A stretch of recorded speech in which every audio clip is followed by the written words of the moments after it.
This evening on ENN Tonight. Elon is honoring its veterans. And on this Veterans Day, Elon hosted a highly ranked speaker. See how students are feeling about the election results. Those stories and more. ENN Tonight starts now.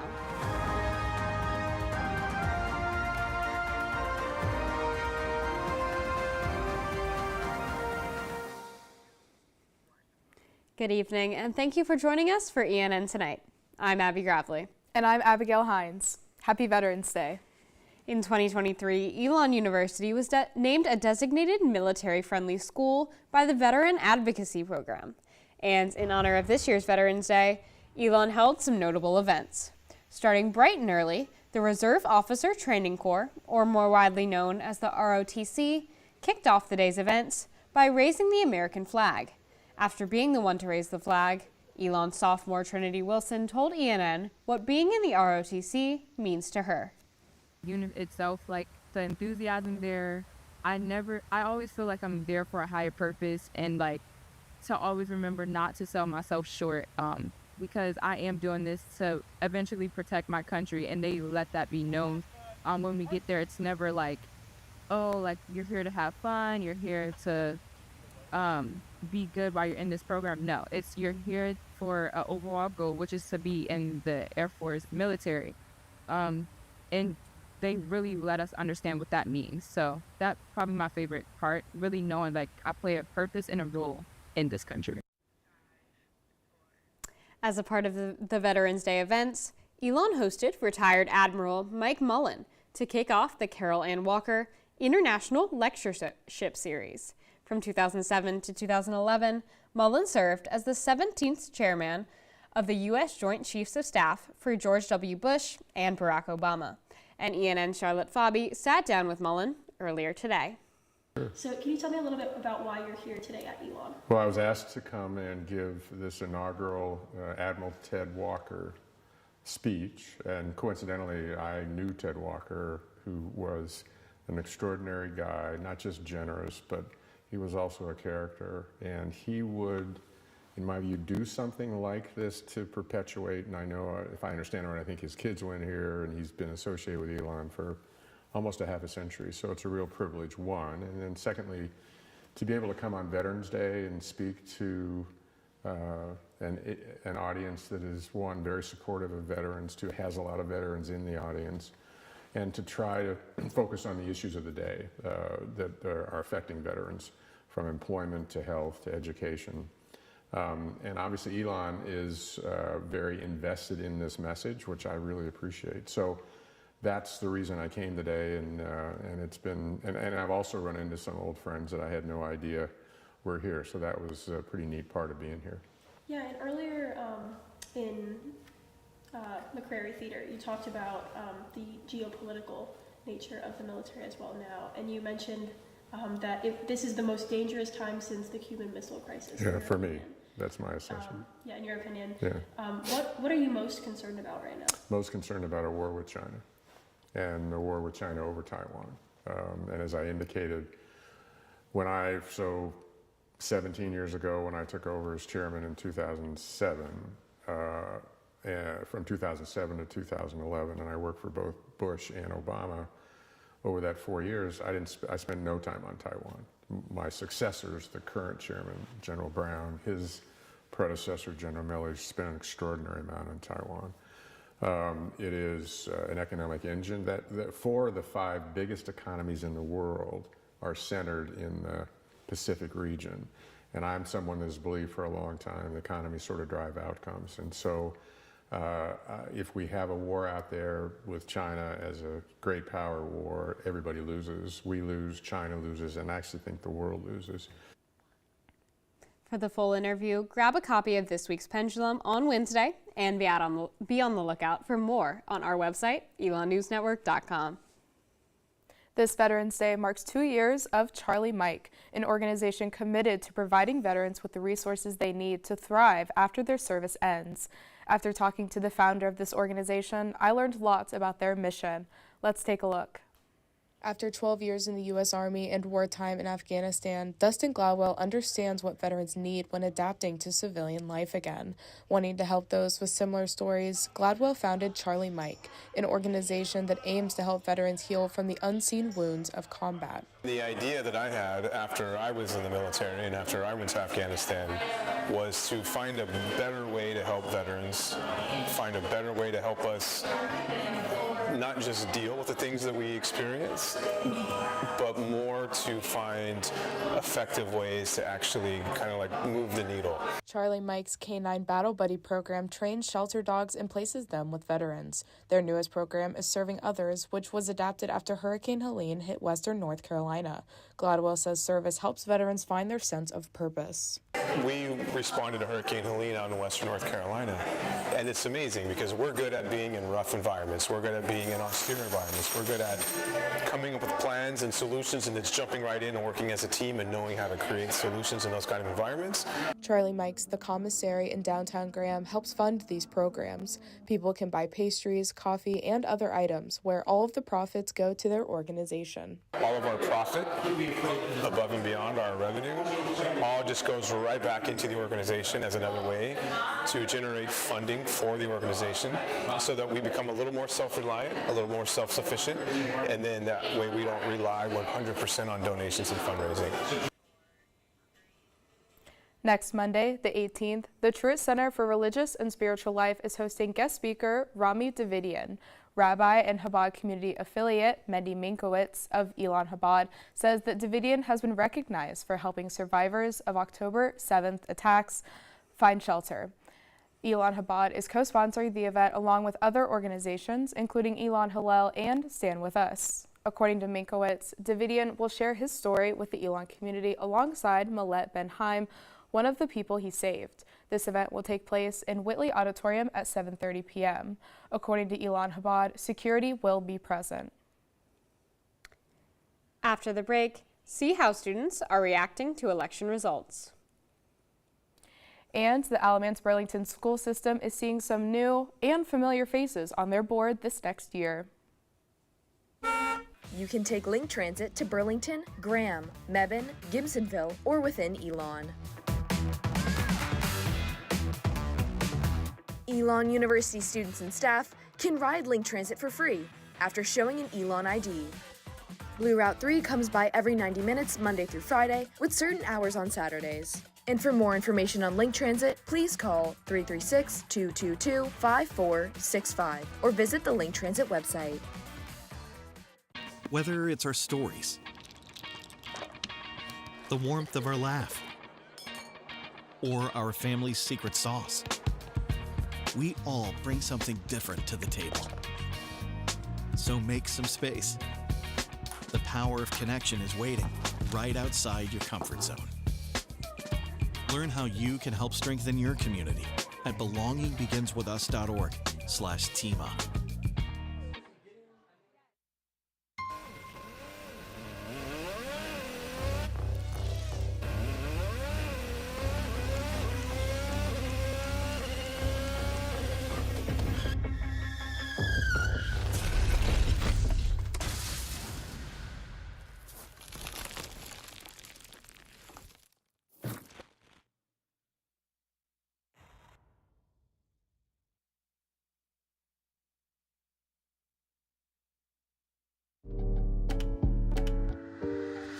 There's only one thing that will save somebody's life, and that is naloxone nasal spray.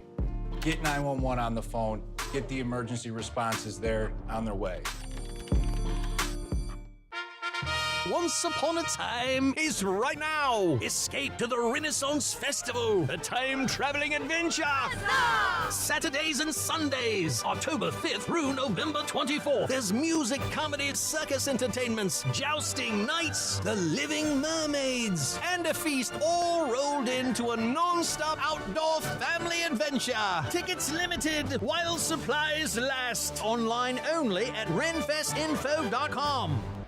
Hate is loud, but love is the majority.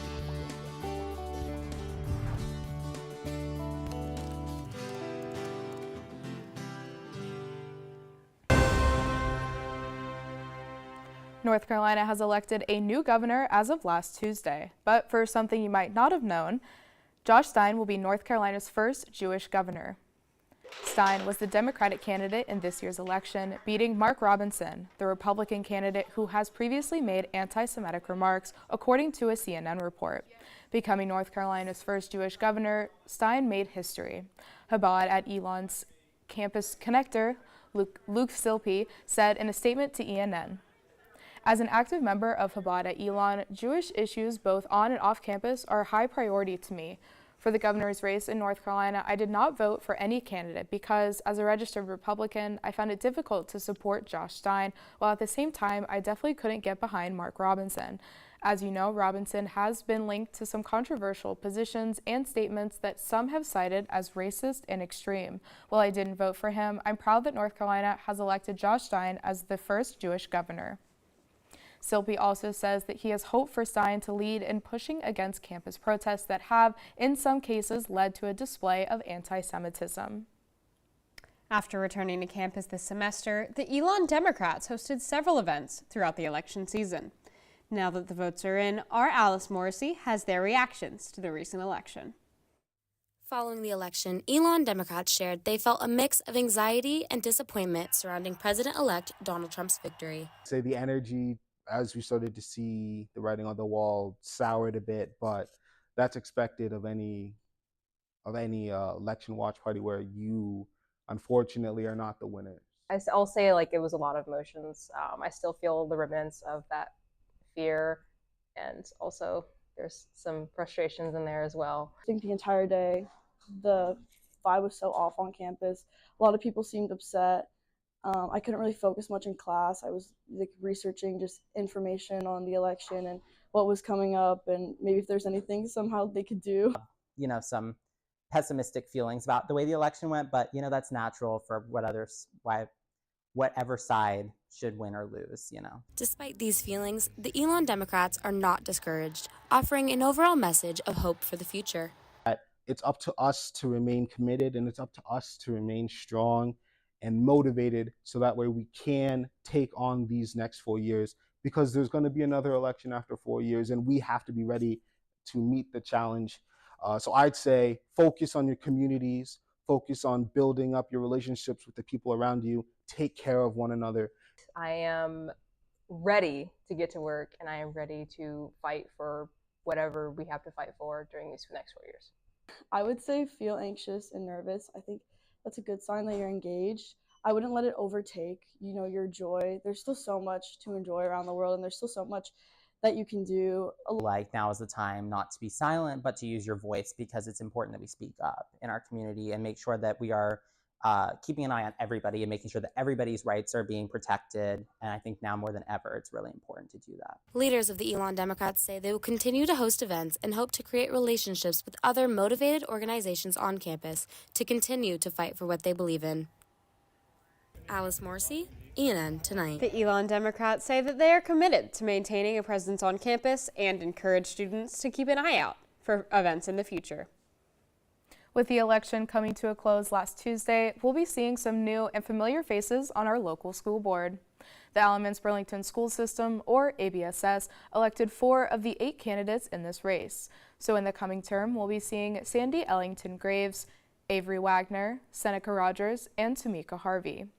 After running for re-election, Ellington Graves told ENN even after announcing that she'd be running again, her party decided not to endorse her. As a registered Republican, Ellington Graves said that she had made some decisions in her previous term that her party did not agree with, resulting in this lack of endorsement. But in making these decisions, she has said she made the right choices and still came out with the highest percentage of votes in this recent election. I learned a lot. I lost a lot of friends, but over the past 4 years, but I've also learned a lot. And I think it's important that when you make a decision, you have the courage to make that hard or that challenging decision, but then you've got to have the courage to stand behind it too, or that conviction.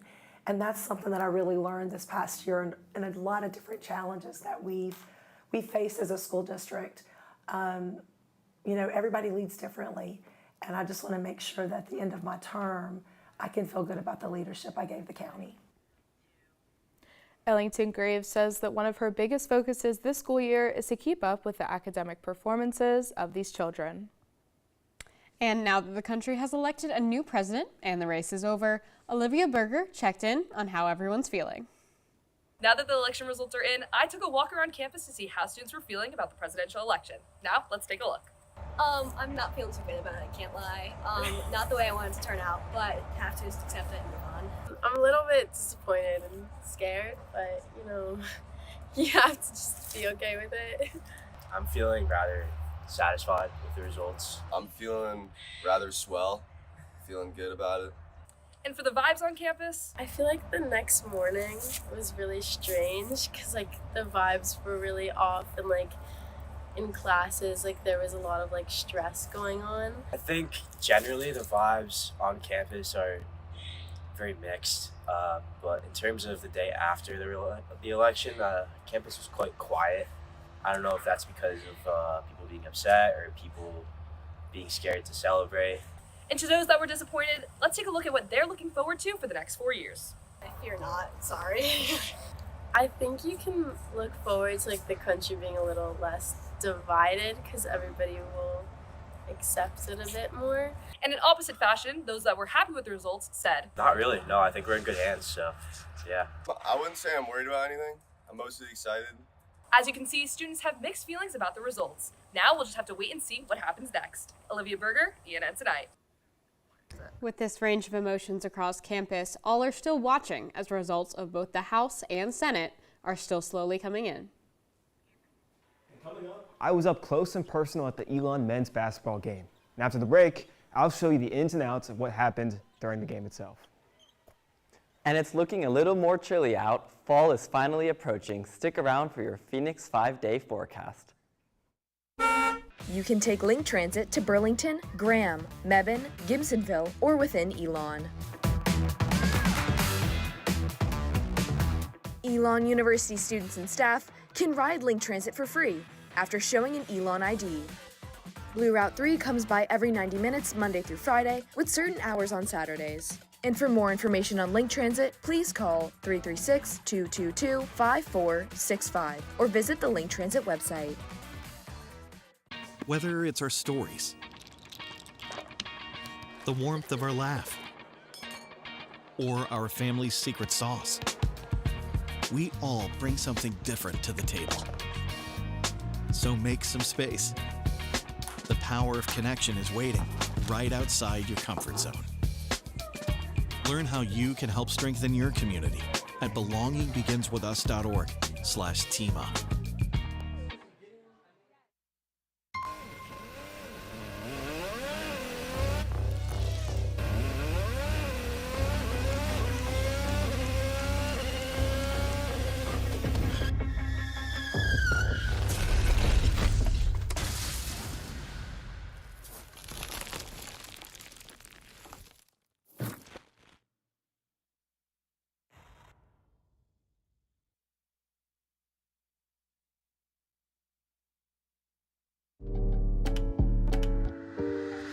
There's only one thing that will save somebody's life, and that is naloxone nasal spray. Get 911 on the phone, get the emergency responses there on their way. Once Upon a Time is right now. Escape to the Renaissance Festival, a time-traveling adventure.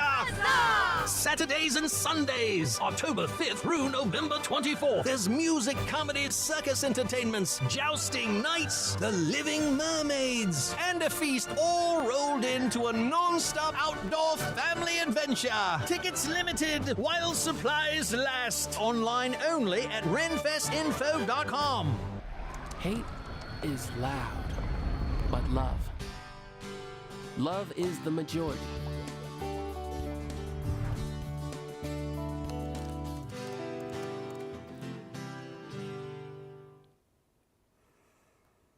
Elon men's basketball played their home opener against the Blue State University Rams this Saturday. Our Kathan Gandhi was at the game. Kathan, how'd things pan out? Yeah, thanks, Abigail. After a competitive game against the UNC Chapel Hill Tar Heels last Monday, where the Phoenix actually led 71-69 with about 6 minutes left in the game, Men's basketball was looking to open strong, home against the Bluefield Rams. For a little context about Elon's team this year, they're molded around a fast style of play, penetrating the paint and looking to kick to an open man for a quick three. This showed in the UNC game where 6 different guys knocked down 3-pointers. The Phoenix were hoping to put up similar numbers against Bluefield at home. I was lucky enough to be right in the court, watching this offense and see how the whole game actually went down. Aggression was the name of the game for the Phoenix this Saturday. After competing to the last minute against the number 9 ranked UNC Tar Heels, this team knew they had something special. They were ready to show it off in front of their home crowd. Home opener, you want to play well. You know, you're in front of your home crowd finally, your fans, your friends, family. So we wanted to come out and play well. And there was good energy in the building tonight. So it was fun for us just to be able to come out. We wanted to respond to that energy that was in the building. This season, Elon is counting on 4 new additions from the transfer portal. That includes 7'4" big man Matthew Van Komen, who led the team with 5 offensive rebounds. Myself, I pride myself a lot in that. That's kind of one of my big things is rebounding, block shots, and points in the paint. Those efforts paid off against a smaller Bluefield team. Elon ended the day with 23 second chance points. That, on top of a strong performance in the paint from the team as a unit, really paved the way to a 103-66 victory. We have a lot of guys that can make shots and make plays, and you know, so that's really been a positive for us. So it's us just getting better defensively, getting more connected defensively, whether it's in transition or in the half court. Just continue to make progress and take steps forward there. As the Phoenix continue to play their non-conference schedule, they look to ride the wave of their early success so far. Kathan, Gandhi, ENN Tonight. And now Kathan is joining us at the desk to tell us more about the game. So Kathan, who are some standout players this week? Yeah, definitely Matthew Van Komen. He's a transfer 7'4" guy. He's super tall. I bet a bunch of people have seen him in the dining halls. So he got a lot of boards this week. Also the brothers TJ and TK Simpkins both had great games offensively. So they definitely led the way to this huge victory. Yeah, awesome. And then what else do you think we can look forward to throughout the rest of the season? Yeah, over this next month specifically, 2 huge games on the road against Notre Dame and Navy, so some storied programs there. You know, a lot of pundits didn't expect a lot from this team this season, but they've showed great signs so far, so just keep seeing how things go. Thanks, awesome. Kathan. And now throwing it over to Parker Forgash, who has our local weather for this week. How's it looking this week, Parker?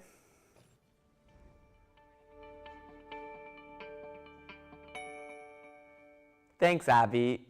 We'll be seeing a cold front coming through Elon, so we're looking for some colder temperatures this week with some spots of rain too. Time to break out those winter jackets. Now for your Phoenix 5-day forecast. Tonight we'll see a low of 47 degrees with clear conditions. Tomorrow will be a sunnier day with a high of 65. Tuesday's low will hit 32. Expect frost overnight as temperatures reach freezing. Definitely turn your heat up. Wednesday will bring some sunshine and some afternoon clouds with a high of 56. Thursday will reach a high of 52 with light showers throughout the day. And to start off your weekend, Friday and Saturday will bring sunny skies with temperatures in the 60s. On November 3rd, the clocks fell back 1 hour, marking the end of daylight saving time. This will bring earlier sunsets to our evenings and earlier sunrises in the morning. Sunrise tomorrow is at 6:52 a.m. and the sunset will be at 5:14 p.m. Students with evening classes, be mindful of the early sunsets as you walk to and from class. That's all I have for you. Now back to you at the desk. Thanks, Parker. Looks like it'll be a chilly one this week. Haggard Avenue was closed on Wednesday to feature a public art display. ENN's Angelina Fantaroni has more about what this event meant.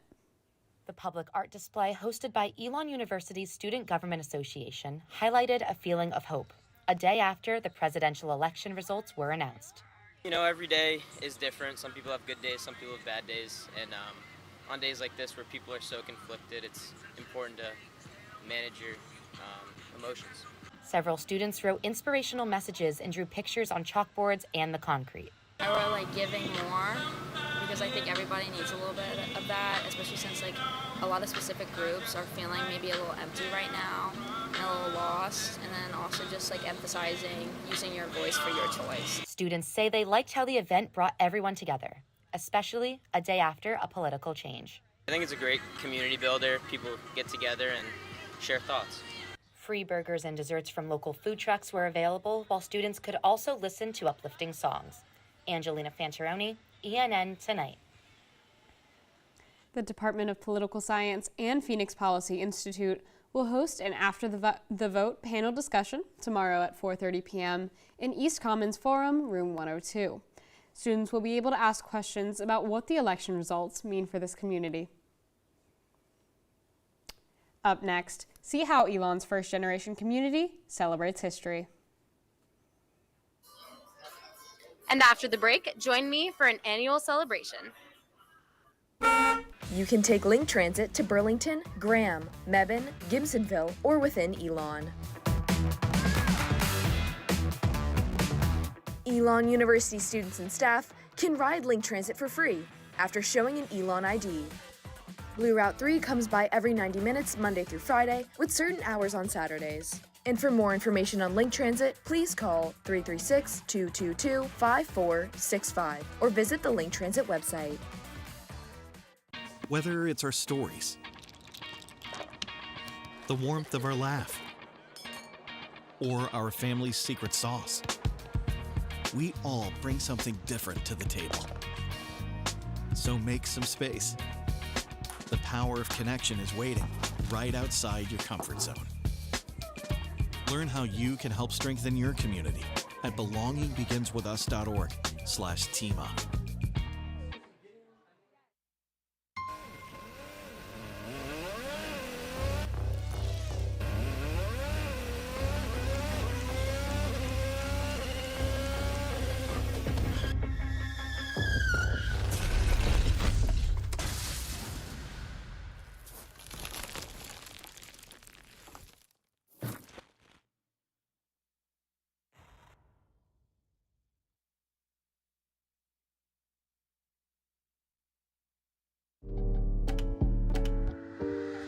There's only one thing that will save somebody's life, and that is naloxone nasal spray. Get 911 on the phone, get the emergency responses there on their way. Once Upon a Time is right now. Escape to the Renaissance Festival, a time-traveling adventure. Saturdays and Sundays, October 5th through November 24th. There's music, comedy, circus entertainments, jousting, nights, the living mermaids, and a feast all rolled into a non-stop outdoor family adventure. Tickets limited while supplies last. Online only at renfestinfo.com. Hate is loud, but love is the majority.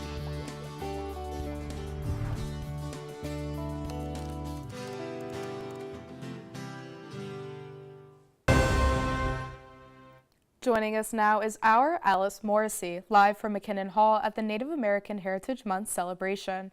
Alice, how's the celebration looking so far?